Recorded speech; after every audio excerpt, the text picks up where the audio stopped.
Meses após o divórcio, ela descobriu que o ex-marido, com quem ainda tinha esperança de voltar, estava indo para Portugal.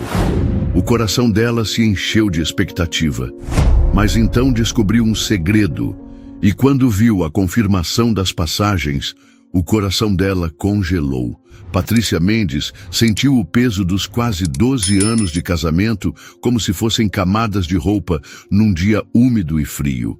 A princípio, um conforto necessário, mas que com o tempo se tornava pesado. Ela e Marcelo Duarte haviam construído uma vida juntos, ou pelo menos era isso que ela repetia para si mesma nas noites em que o silêncio entre eles se tornava mais ruidoso do que qualquer discussão. A casa, com seus 2 quartos e o cheiro constante de café fresco que Patrícia fazia questão de manter, era o palco de uma peça que parecia ter perdido seu roteiro original. Restavam apenas os atores, improvisando diálogos que raramente se conectavam. O amor, ela acreditava, não era uma linha reta e ascendente, mas um gráfico cheio de picos e vales. O problema era que os vales estavam se tornando mais longos e profundos, e os picos, meros vislumbres distantes de uma felicidade que parecia pertencer a outra vida. Eles se conheceram jovens, cheios daquela certeza ingênua de que o sentimento bastaria para superar qualquer obstáculo. E por um bom tempo, bastou.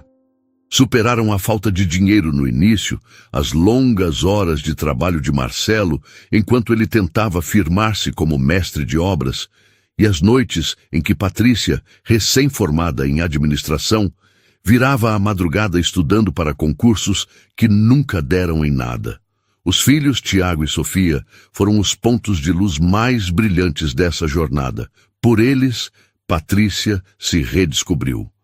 Deixou de lado as ambições de uma carreira corporativa para se dedicar àquele universo complexo e fascinante que era formar 2 seres humanos. Era na risada deles que ela encontrava a força para ignorar as ausências cada vez mais frequentes de Marcelo, que agora passava mais tempo com os amigos ou em reuniões de trabalho que se estendiam até a madrugada. Os conflitos começaram de forma sutil. Primeiro, eram as críticas veladas. Você não acha que está se acomodando um pouco, Patrícia?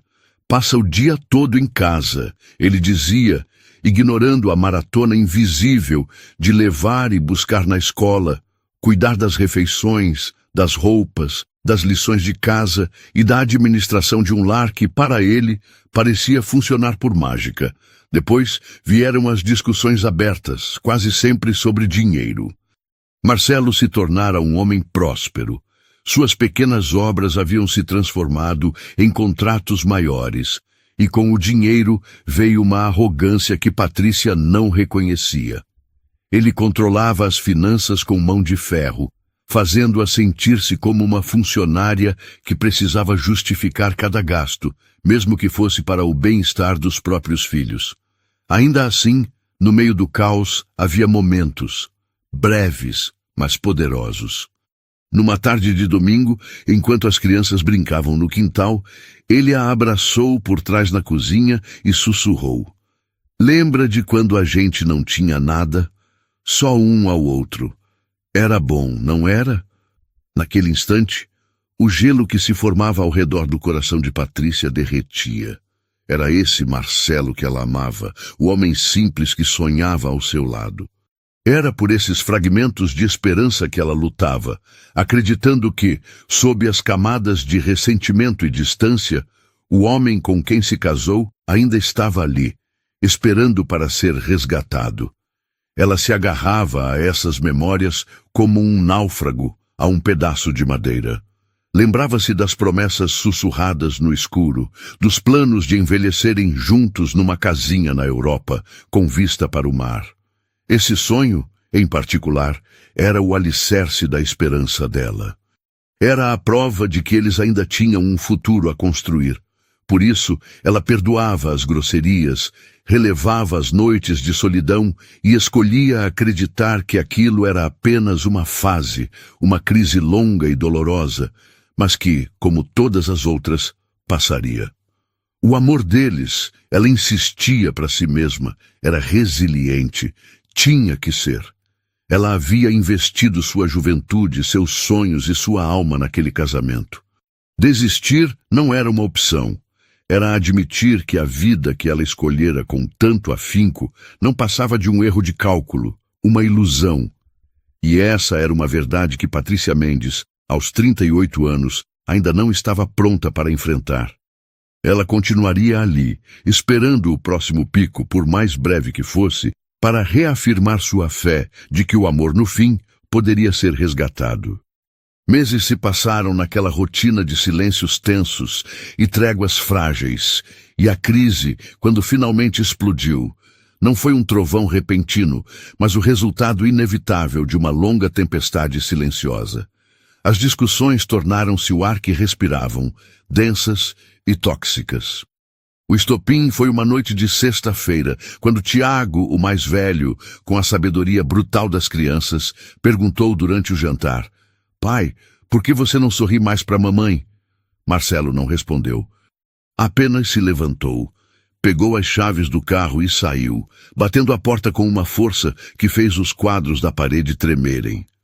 Ele só voltou na manhã seguinte, com o cheiro de álcool e de um perfume feminino barato impregnado na roupa. Foi Patrícia quem propôs a separação. Ela não usou a palavra divórcio, pois soava definitiva demais, como uma sentença de morte para o sonho que ela ainda nutria. Usou a palavra tempo. Acho que precisamos de um tempo, Marcelo. Um tempo para respirar, para sentir nossa falta. Você anda se irritando facilmente. Ontem à noite, só por uma pergunta do nosso filho, você saiu e sumiu. No fundo, era uma aposta desesperada. Ela acreditava que a distância física faria Marcelo enxergar o que estava perdendo, que o vazio do apartamento alugado o faria valorizar o calor do lar que tinham construído. Ele, para surpresa dela, concordou rápido demais. Se é isso que você quer, tudo bem. Não houve súplica, não houve tentativa de dissuasão. Apenas uma aceitação fria que a deixou com um nó na garganta. Marcelo alugou uma pequena kitnet no centro da cidade, um lugar impessoal e cinzento que na mente de Patrícia serviria como o purgatório perfeito para o seu arrependimento. Ele continuou pagando todas as despesas da casa, uma atitude que ela interpretou como um sinal claro de que ele não pretendia cortar os laços. Era a âncora dele, a prova de que ele ainda se considerava parte daquela família. E então, o jogo começou. Um jogo cruel, do qual apenas um dos participantes conhecia as regras. As visitas de Marcelo eram calculadas para causar o máximo de impacto emocional. Ele não aparecia apenas para buscar as crianças. Chegava no fim da tarde, com o pretexto de consertar uma torneira que pingava ou de ver um jogo de futebol na sua televisão de verdade. E nesses momentos ele se transformava. Deixava de ser o marido distante e irritadiço para se tornar o homem por quem Patrícia se apaixonou. Ele a olhava nos olhos enquanto ela falava, ria das suas piadas e, vez ou outra, deixava a mão pousar na dela por um segundo a mais do que o necessário. Certa vez, ele apareceu numa terça-feira à noite com um buquê de lírios, as flores preferidas dela. "Passei em frente à floricultura e lembrei de você", ele disse com um sorriso meio tímido. O coração de Patrícia disparou. Naquela noite, eles conversaram por horas, sentados no sofá, como nos velhos tempos. Falaram sobre os filhos, sobre o trabalho, sobre banalidades. E quando ele se levantou para ir embora, deu-lhe um beijo demorado na boca. "Você está mais bonita", sussurrou, antes de sair e deixá-la sozinha, com o perfume das flores e o veneno doce da esperança correndo em suas veias. Cada gesto era uma fagulha que reacendia a chama. Cada palavra amável era um tijolo a mais na reconstrução do castelo de seus sonhos. Patrícia vivia em função dessas visitas. Analisava cada mensagem de texto, cada telefonema, procurando significados ocultos, confirmações de que o tempo estava funcionando. Ela contava para as amigas, com um brilho nos olhos. Ele está diferente, mais carinhoso. Acho que ele está percebendo. Ela não via a manipulação. Não percebia que Marcelo estava apenas mantendo-a em banho-maria, alimentando sua esperança para garantir que ela não seguisse em frente. Ele precisava dela ali, como uma rede de segurança, uma plateia cativa para o seu ego. Enquanto Patrícia estivesse esperando por ele, ele se sentia no controle, livre para viver sua vida dupla sem o risco de perdê-la definitivamente. Para Patrícia, aquela separação não era um fim, mas um interlúdio dramático antes do final feliz. Ela se agarrava à crença de que era só uma questão de tempo até que ele batesse a porta com as malas na mão e dissesse as palavras que ela tanto ansiava ouvir. Eu quero voltar para casa. Ela não imaginava que, enquanto sonhava com a reconciliação, a realidade que se desenrolava longe dos seus olhos era muito mais sombria e a levaria a um lugar de dor que ela jamais pensou ser capaz de suportar. O jogo de Marcelo era perfeito, e ela, a peça principal, movia-se exatamente como ele desejava, cega pela esperança que ele mesmo fabricava, e com suas visitas calculadas e gestos de um afeto que era pura miragem, encontrava em Patrícia o terreno mais fértil possível por uma única razão: o sonho de morar na Europa, especificamente Portugal. Aquele não era um plano qualquer. Era a mitologia sobre a qual o casamento deles havia sido fundado, a promessa de um futuro que justificava qualquer sofrimento no presente. Nasceu numa noite fria, logo no início do namoro, enquanto folheavam uma revista de viagens. Uma foto de Lisboa, com seus telhados cor de laranja banhados pela luz dourada do fim de tarde, capturou a imaginação dos dois. Imagina a gente lá, Marcelo disse, e a frase, dita de forma casual, tornou-se o alicerce de uma vida que eles passariam a próxima década desenhando em suas mentes. Portugal tornou-se a resposta para tudo.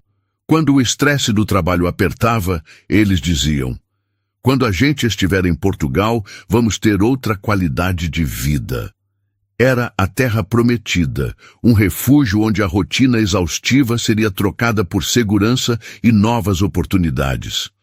Eles não fantasiavam com uma vida de ócio, mas com a chance de construir algo sólido num lugar que oferecesse mais.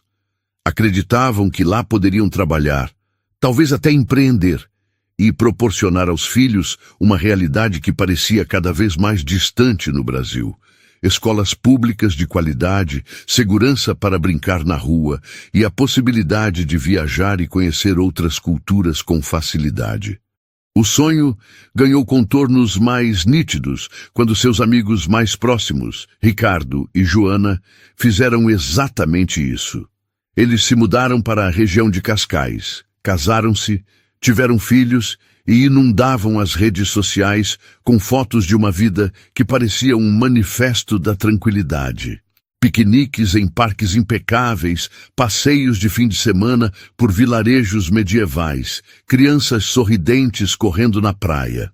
Cada post de Joana era uma pequena facada de anseio no peito de Patrícia. Ela via a felicidade dos amigos não com inveja, mas como uma prévia do seu próprio futuro. Olha, Marcelo, a Joana postou fotos da festa de São João. As crianças estão enormes. Ano que vem, a gente vai estar lá com eles, ela dizia.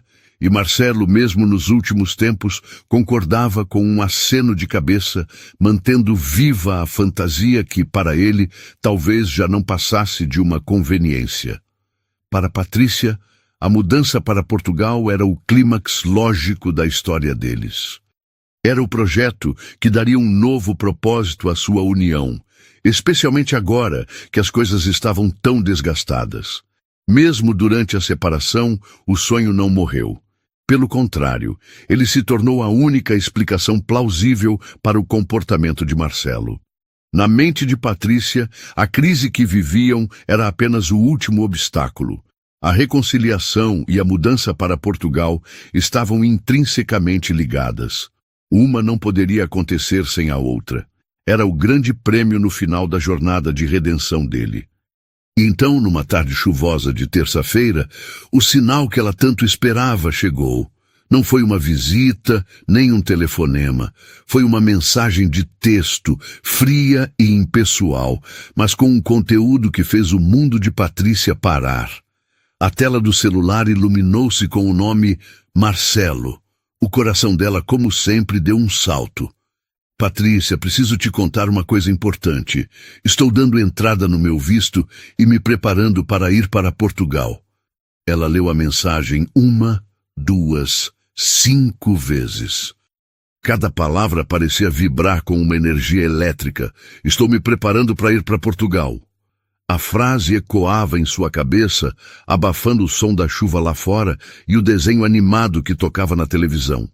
Não era estou pensando em ir, era estou me preparando. Era concreto, era real, era o início do fim daquele purgatório de incerteza. O coração de Patrícia não apenas acelerou, ele explodiu numa sinfonia de alívio e euforia. Era isso, era o grande gesto. Ele estava finalmente colocando o plano deles em ação. Aquele tempo que ela propôs tinha funcionado melhor do que ela jamais poderia imaginar. Ele não estava apenas arrependido. Ele estava tomando a iniciativa de realizar o sonho mais profundo dos dois. Era a prova de amor definitiva.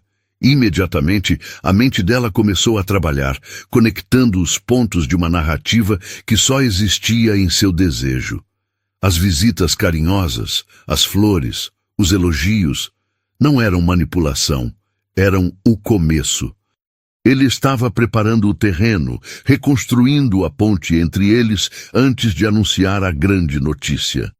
A mudança para Portugal seria o ato que selaria a reconciliação.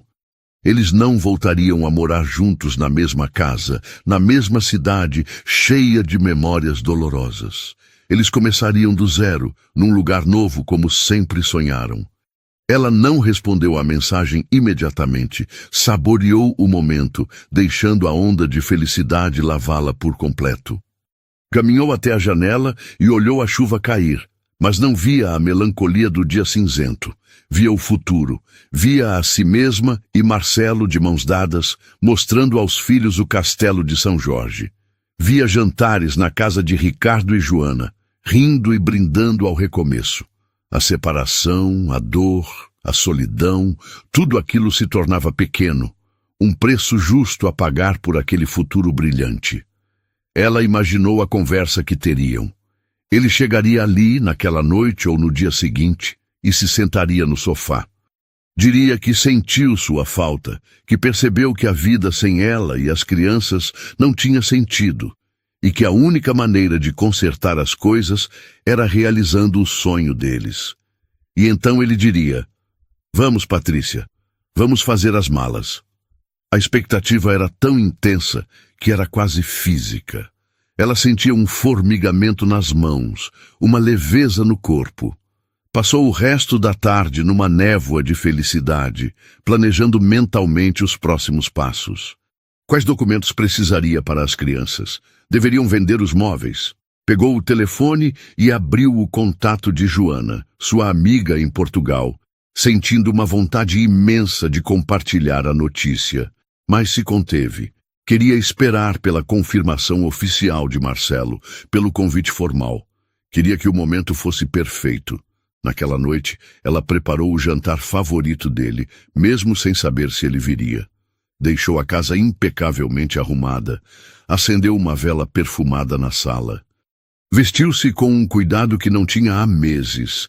Cada ato era parte de um ritual de boas-vindas ao seu marido pródigo, ao seu futuro resgatado.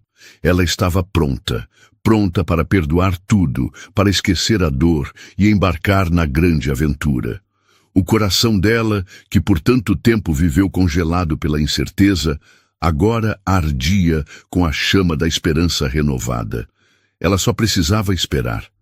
O homem que ela amava estava finalmente voltando para casa, mesmo que essa casa ficasse do outro lado do oceano. A noite passou, lenta e silenciosa. Cada farol de carro que varria a parede da sala era um sobressalto, uma ponta de esperança que logo se desfazia no silêncio seguinte. O jantar, cuidadosamente preparado, esfriou sobre o fogão. A vela perfumada queimou até o fim, sua chama se extinguindo como a própria expectativa de Patrícia naquela madrugada. Marcelo não apareceu. Ele não ligou. A mensagem de texto, que horas antes parecia o anúncio de um novo amanhecer, agora pairava no ar, enigmática e fria. Ao acordar na manhã seguinte no sofá, com o pescoço doendo e o coração pesado, uma pequena fresta de dúvida se abriu na muralha de otimismo que ela havia construído. Algo estava errado. A grandiosidade da notícia não combinava com o silêncio que se seguiu. Um homem que decide mudar de continente para reconstruir sua família não desaparece dessa forma. Era uma falha na lógica, um ruído na sua narrativa perfeita, mas ela, com a teimosia dos que amam e se recusam a ver, silenciou a dúvida. Ele deve estar ocupado com os preparativos, disse a si mesma. É muita coisa para resolver. Ele vai me procurar quando tiver um plano mais concreto. Era mais fácil acreditar nisso do que encarar a possibilidade de que sua interpretação dos fatos estivesse catastroficamente equivocada. Ela precisava manter a normalidade, especialmente por causa das crianças. Fez o café da manhã, arrumou os filhos para a escola e, para preencher o vazio da casa e da própria alma, decidiu ir ao supermercado. Precisava de leite, de pão, de qualquer coisa que a distraísse da espera ansiosa pelo próximo movimento de Marcelo. Foi no corredor dos enlatados, enquanto comparava preços de extrato de tomate, que o destino a emboscou na forma de um rosto familiar.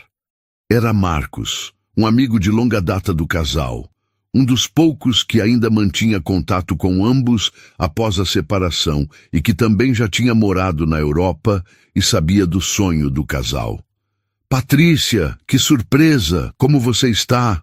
Ele disse com um sorriso simpático, mas com um olhar que parecia carregar uma ponta de pena. O coração dela deu um salto, desta vez de oportunidade. Ali estava a chance de sondar, de talvez conseguir a confirmação que tanto ansiava. Ela abriu o sorriso mais radiante que conseguiu forjar. "Marcos, estou ótima, na verdade. Você não vai acreditar na novidade." Ela começou, a empolgação borbulhando, pronta para transbordar. "Eu precisava falar com alguém e só você para eu compartilhar isso. Mas ainda é segredo porque eu não sei de todos os detalhes. Aliás, não sei de nada ainda. Mas o Marcelo me contou ontem que está de mudança para Portugal. Finalmente vai acontecer. Estou tão feliz, você não imagina." A transformação no rosto de Marcos foi instantânea e brutal. O sorriso dele murchou, substituído por uma expressão de puro desconforto. Ele desviou o olhar, coçou a nuca e o silêncio que se instalou entre eles foi mais revelador do que qualquer palavra. "Ah, ele te contou?" Marcos murmurou, a voz baixa, quase inaudível. "Contou! Mandou uma mensagem ontem. Estou só esperando ele me chamar para a gente acertar os detalhes da nossa ida." Ela continuou, mas sua voz já perdia a convicção. O alarme da dúvida que ela havia silenciado mais cedo agora soava ensurdecedor. Marcos a encarou, e nos olhos dele, Patrícia viu a verdade que ela se recusava a enxergar. Ele respirou fundo, como um homem prestes a dar uma notícia terrível. "Patrícia, escuta, eu não sei o que ele te disse, mas... o Marcelo não vai sozinho e nem com vocês, eu acho." A frase pairou no ar frio do supermercado. "Não vai sozinho e nem com vocês." A mente de Patrícia parou. Ela riu, um riso frágil, desesperado. Marcos balançou a cabeça lentamente, o olhar fixo no dela, sem piedade, apenas com a crueza dos fatos. "Não, Patrícia, ele não vai com vocês." Ele fez uma pausa, e o mundo dela pareceu parar de girar, esperando pelo golpe final. "Ele vai com a Camila." Camila. O nome caiu como uma pedra no poço profundo do seu estômago. Não era um nome qualquer. Camila era a razão das chegadas tarde, do cheiro de perfume estranho, das brigas, da frieza. Uma mulher mais jovem, que trabalhava como recepcionista numa das construtoras com quem Marcelo fazia negócios. Uma mulher que Patrícia sempre soube, no fundo da sua intuição, ter sido o pivô de muitas brigas, embora Marcelo sempre negasse com uma veemência que agora se revelava puro teatro. Ele e a Camila estão juntos há mais de 1 ano, Patrícia, continuou Marcos, a voz agora mais suave, como se tentasse amortecer a queda. Desde antes de vocês se separarem. Eles estão planejando essa mudança para Portugal há meses. Vão tentar a vida lá, começar do zero, juntos. Cada palavra era um prego sendo martelado no caixão de seus sonhos. A viagem para Portugal não era o prêmio da reconciliação, era a fuga dele com a outra. A mensagem de texto não fora um convite, fora um comunicado burocrático, uma formalidade para a mulher que ele estava deixando para trás. As visitas, as flores, os elogios não eram o prelúdio do amor reencontrado. Eram a cortina de fumaça para esconder a traição e garantir que ela ficasse quieta, passiva, esperando por um futuro que nunca existiu. O jogo cruel de Marcelo revelou-se em toda a sua perversidade. Patrícia ficou parada, o pacote de extrato de tomate na mão, o corpo gelado. O barulho do supermercado, os anúncios, as rodinhas dos carrinhos, as conversas, desapareceu, substituído por um zumbido agudo em seus ouvidos. Ela não ia para Portugal.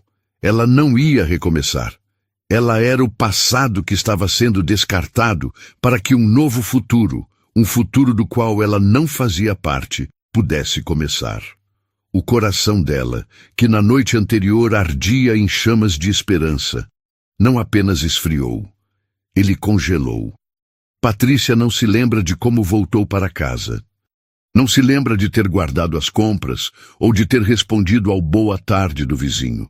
O caminho do supermercado até seu apartamento foi um borrão, uma sucessão de passos automáticos dados por um corpo que se movia por pura inércia. A única coisa que sentia era o frio, um frio que não vinha do ar-condicionado do mercado, mas que emanava de dentro, do epicentro do seu peito, onde o coração dela havia se transformado num bloco de gelo.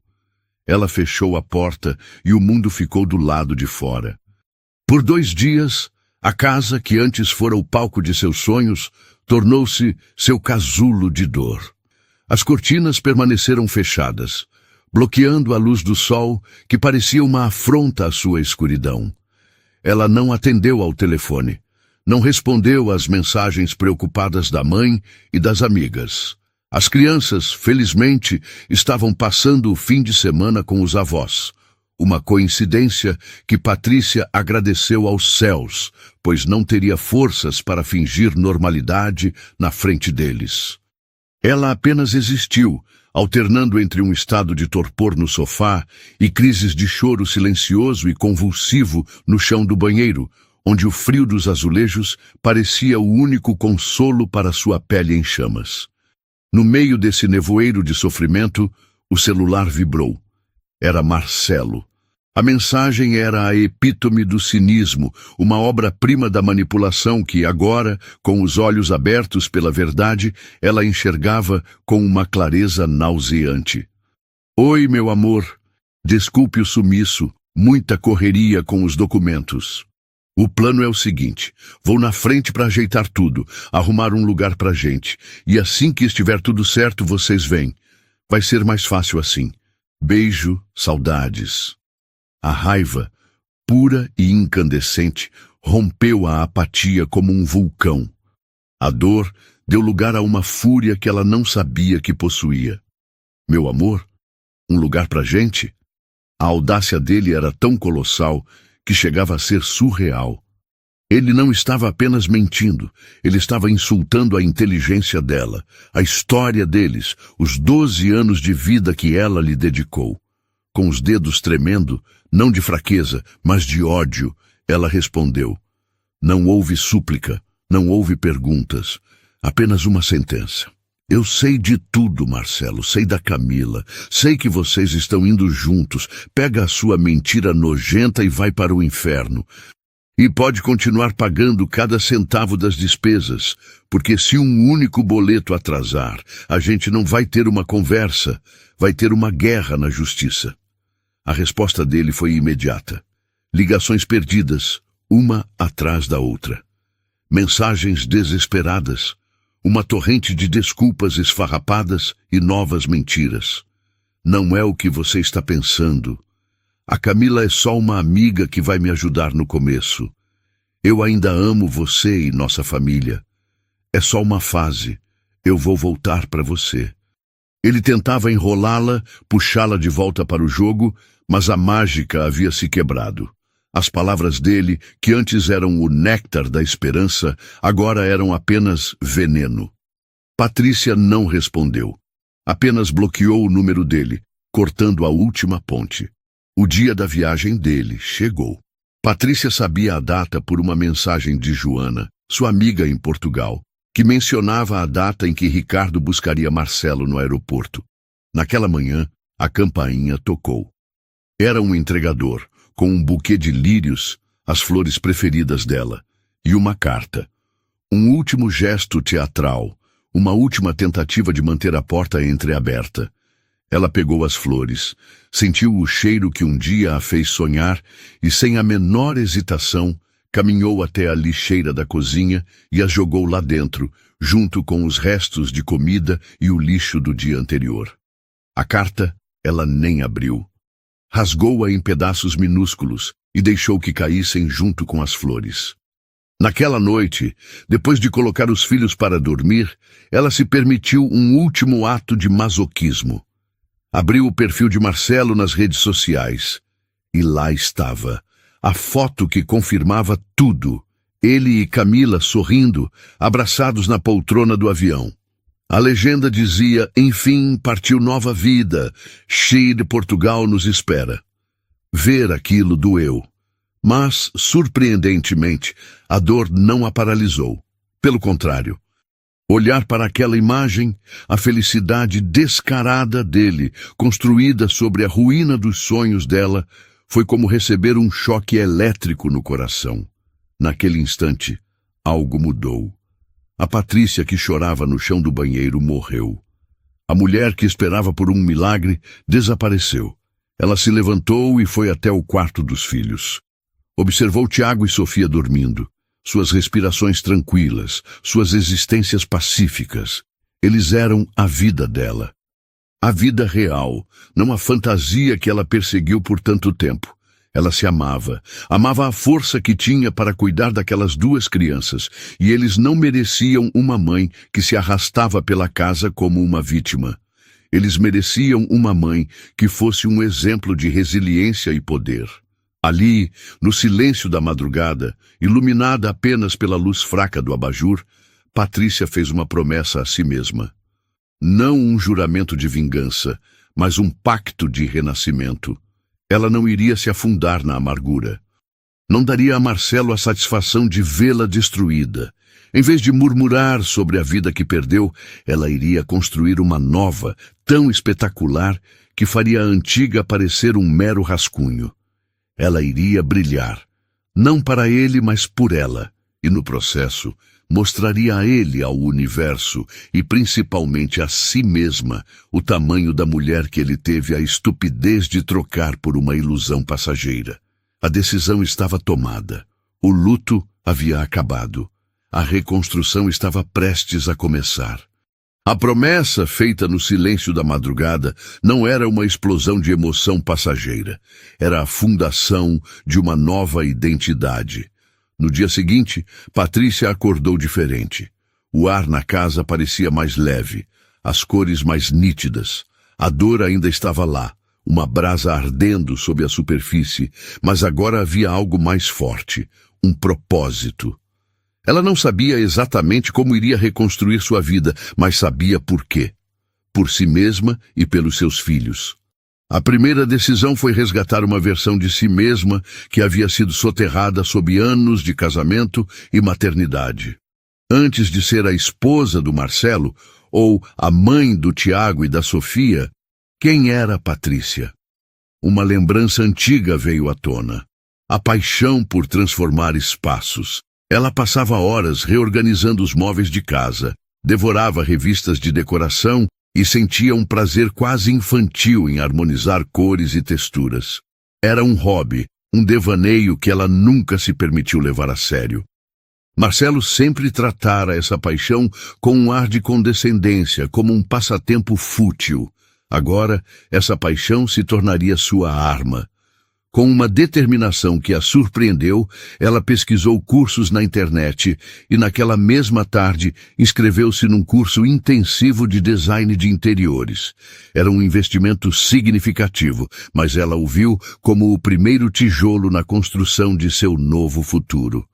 As aulas eram à noite, o que lhe permitia manter a rotina com as crianças durante o dia. Pela primeira vez em anos, ela estava fazendo algo exclusivamente para si. Cada aula sobre teoria das cores, sobre iluminação, sobre a história do mobiliário, era como abrir uma janela num quarto que esteve fechado por muito tempo. Ela não era a aluna mais jovem, nem a que tinha mais recursos, mas era, de longe, a mais faminta. Enquanto os outros viam o curso como uma profissão, Patrícia o via como sua tábua de salvação. Ela absorvia cada informação, fazia perguntas, ficava depois da aula para conversar com os professores. A dor da traição, em vez de paralisá-la, foi canalizada em uma energia feroz, uma concentração absoluta. O sofrimento se tornou combustível. Antes mesmo de terminar o curso, ela começou a procurar emprego. Sabia que precisava de experiência prática. Preparou um portfólio simples, com projetos conceituais que desenvolveu nas aulas, e bateu na porta de pequenas empresas de design e arquitetura da cidade. Recebeu muitos nãos, olhares desconfiados para a mulher de quase 40 anos tentando começar uma nova carreira, mas ela não desanimou. Cada porta fechada apenas fortalecia sua resolução. Finalmente, uma pequena empresa local, dirigida por uma arquiteta chamada Lúcia, deu-lhe uma oportunidade.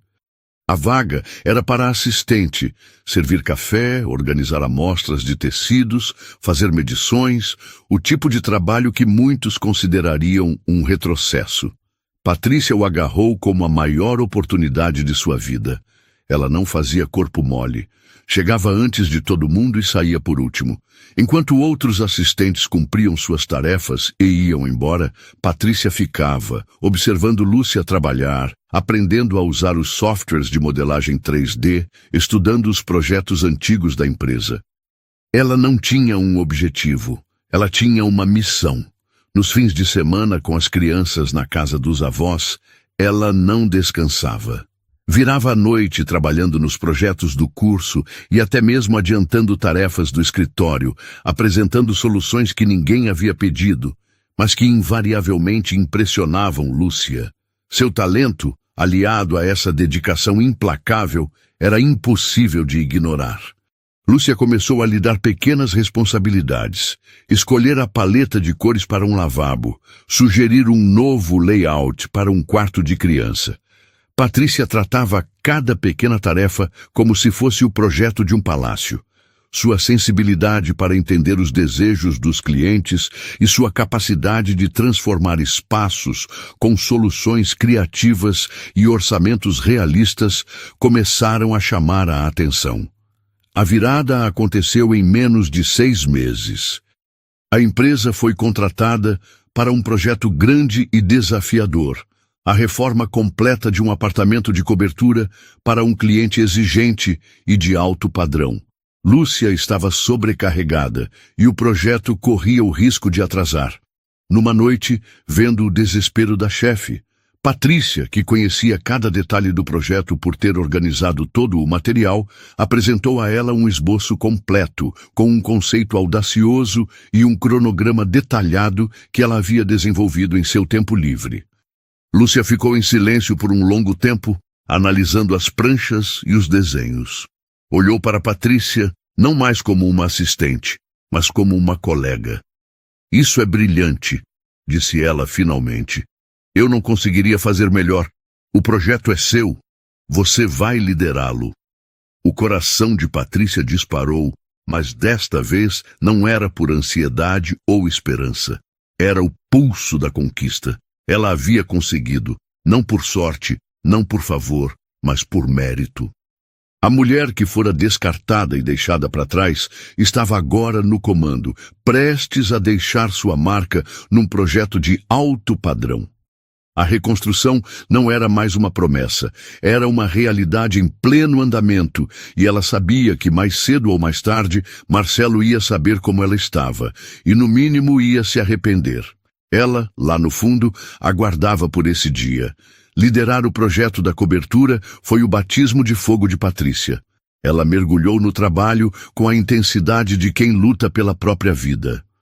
Cada escolha, da maçaneta de uma porta ao tecido de uma cortina, era executada com uma precisão e um bom gosto que beiravam a perfeição. Aquele projeto foi a pedra fundamental de seu império. O nome de Patrícia Mendes começou a circular nos círculos mais exclusivos da cidade. Com o coração grato e o dinheiro que ganhou com a cobertura e outros projetos menores que se seguiram, ela tomou a decisão mais ousada de sua vida. Abriu seu próprio estúdio. O estúdio Patrícia Mendes começou de forma modesta, uma pequena sala alugada, um computador potente e uma ambição gigantesca. Mas a reputação a precedia. O que começou com projetos residenciais de luxo logo escalou para algo muito maior. Um dia, recebeu uma ligação de um conglomerado hoteleiro. Eles tinham visto o projeto da cobertura, que fora discretamente publicado numa revista de arquitetura nacional, e queriam que ela apresentasse uma proposta para a suíte presidencial de um novo hotel boutique no Rio de Janeiro. Patrícia sabia que aquela era a sua chance de saltar para outra liga. Ela passou 2 semanas sem dormir direito, pesquisando, desenhando, criando um conceito que não era apenas luxuoso, mas que contava a história do Rio de Janeiro através do design, dos materiais, da arte. Ela não apresentou uma proposta, apresentou uma experiência e ganhou o contrato. O sucesso da suíte presidencial foi estrondoso e abriu todas as portas. O conglomerado, impressionado, entregou a ela o design de interiores de um resort inteiro que estavam construindo no Nordeste. Era um contrato milionário, um desafio monumental que a forçou a montar uma equipe, a viajar incessantemente e a negociar com fornecedores do mundo todo.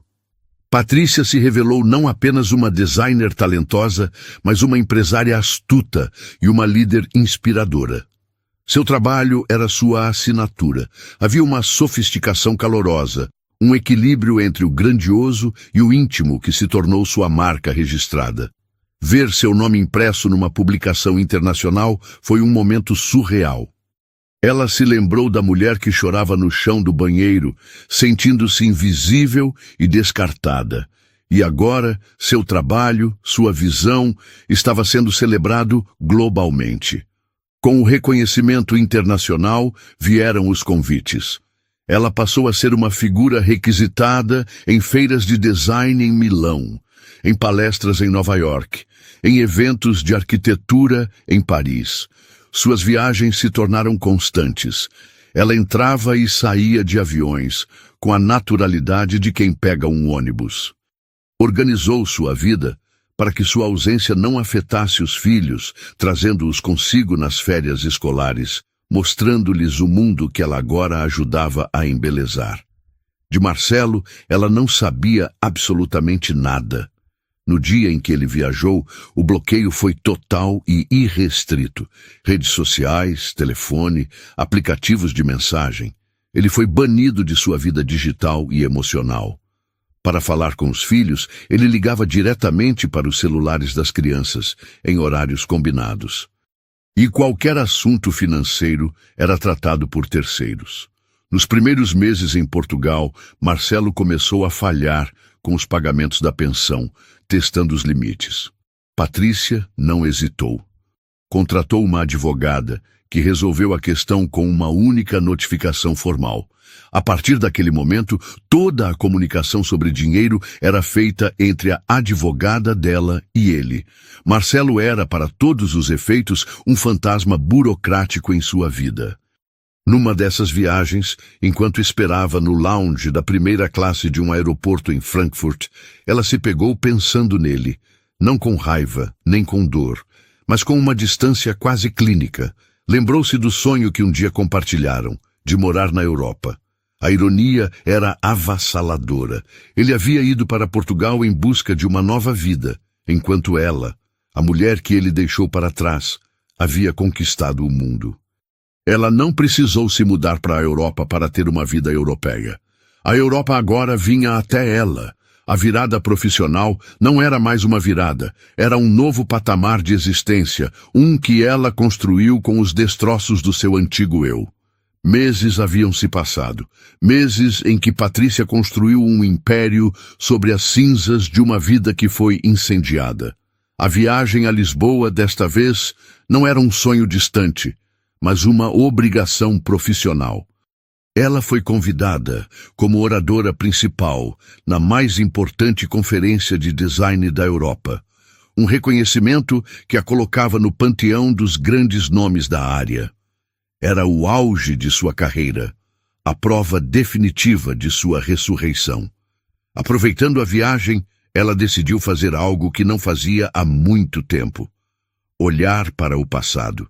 Ligou para seus velhos amigos, Ricardo e Joana.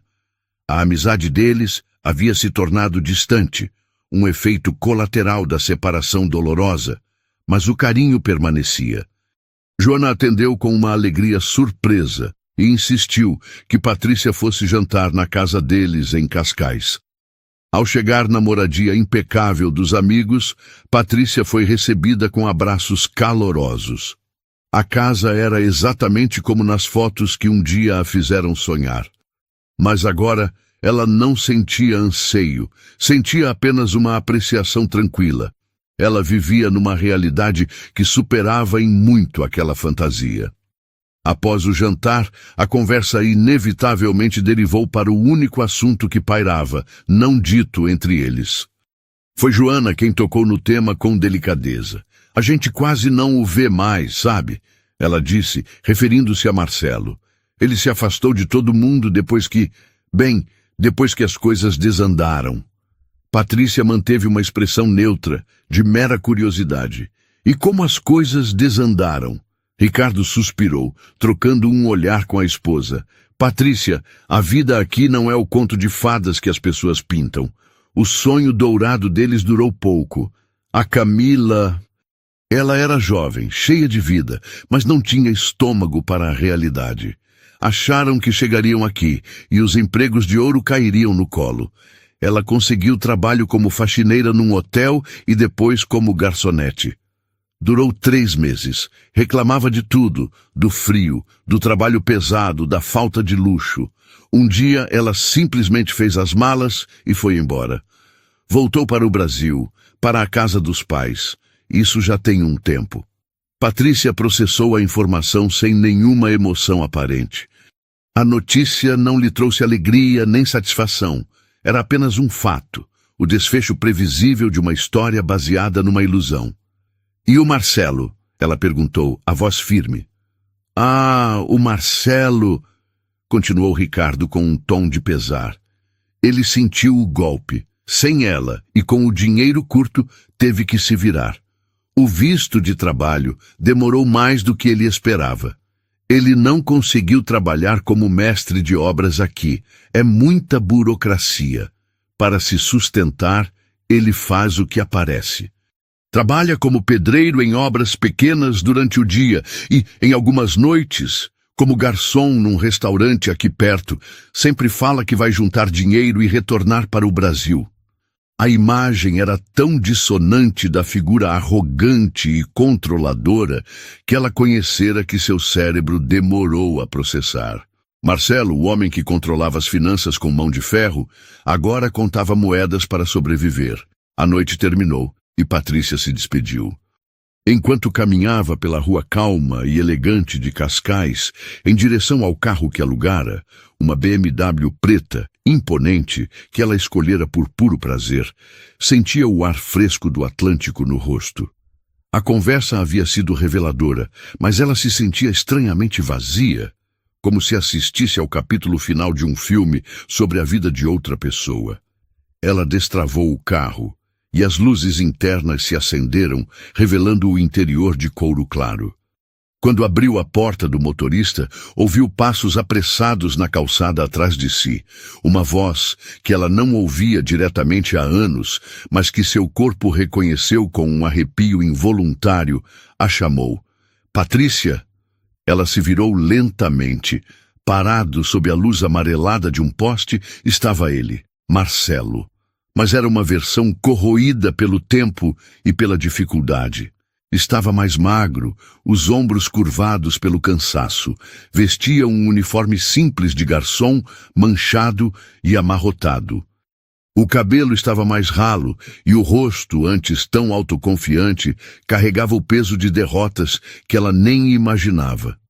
Seus olhos, ao encontrarem os dela, se arregalaram numa mistura de choque, vergonha e algo mais. Algo que parecia um pânico profundo. Ele a olhava como se estivesse vendo uma assombração. Uma assombração vestida com um casaco de grife, exalando sucesso e poder, prestes a entrar num carro que provavelmente valia mais do que tudo que ele possuía. O encontro que o destino adiara por tanto tempo estava finalmente acontecendo. E o silêncio que se instalou entre eles, naquela rua tranquila de Portugal, era mais pesado e carregado de histórias do que qualquer palavra que pudessem dizer. O silêncio entre eles era um abismo, preenchido apenas pela brisa marítima e pelos fantasmas de 12 anos de história. Marcelo a encarava, os olhos percorrendo o casaco caro, o cabelo perfeitamente arrumado, a postura de uma mulher que não pedia licença ao mundo. Ele via o sucesso dela, e em seus olhos, Patrícia via o reflexo de tudo o que ele havia perdido. Foi ele quem quebrou o silêncio, a voz rouca, quase um sussurro. Patrícia, é você mesmo. O quê? O que você está fazendo aqui? Trabalho. Ela respondeu, a palavra soando simples, mas carregada de um peso que só os dois poderiam entender. Eu não sabia, ele gaguejou, o constrangimento evidente. Você está diferente, está ótima. Ele deu um passo à frente, um movimento hesitante. Eu sinto sua falta, Patrícia, sinto falta de tudo. Aquelas palavras que um dia teriam o poder de abalar seu mundo, agora chegavam a ela como um eco distante. A raiva, a dor, o desejo de vingança, tudo isso havia se dissolvido com o tempo, substituído por algo muito mais poderoso. A paz. Patrícia sorriu. Não foi um sorriso de arrogância ou de desprezo. Foi um sorriso sereno, límpido, o sorriso de quem atravessou o inferno e aprendeu a apreciar a vista do outro lado. Eu estou bem, Marcelo, muito bem, disse ela, a voz calma e firme. Sabe, por muito tempo eu achei que minha vida tinha acabado naquele dia em que você foi embora. Mas eu olhei para os nossos filhos e entendi que o amor que sinto por eles e o amor que eu precisava ter por mim mesma era maior do que qualquer dor. Foi por eles e por mim que eu me reergui. Ela o olhou nos olhos, sem acusação, apenas com a clareza de quem vê as coisas como elas são. A vida nos ensina lições duras. A minha foi aprender a me levantar sozinha. Talvez a sua seja aprender a fazer o mesmo. Pense nos seus filhos, pense em você. A gente nunca deveria trocar o que é permanente e verdadeiro por uma ilusão que, a gente sabe, é passageira. O tempo não perdoa essas escolhas. A lição de moral foi dita com a elegância de uma constatação, não com o peso de uma vingança. Ele pareceu encolher sob o peso daquelas verdades. Patrícia então abriu sua bolsa de grife, o gesto fluido e deliberado. De dentro tirou um envelope branco dobrado. Ela o estendeu para Marcelo. Eu preciso ir. Tenho um voo cedo amanhã, disse ela. Isso é para você. Ele pegou o envelope, os dedos calejados pelo trabalho, tocando-os dela por uma fração de segundo. Foi o último contato.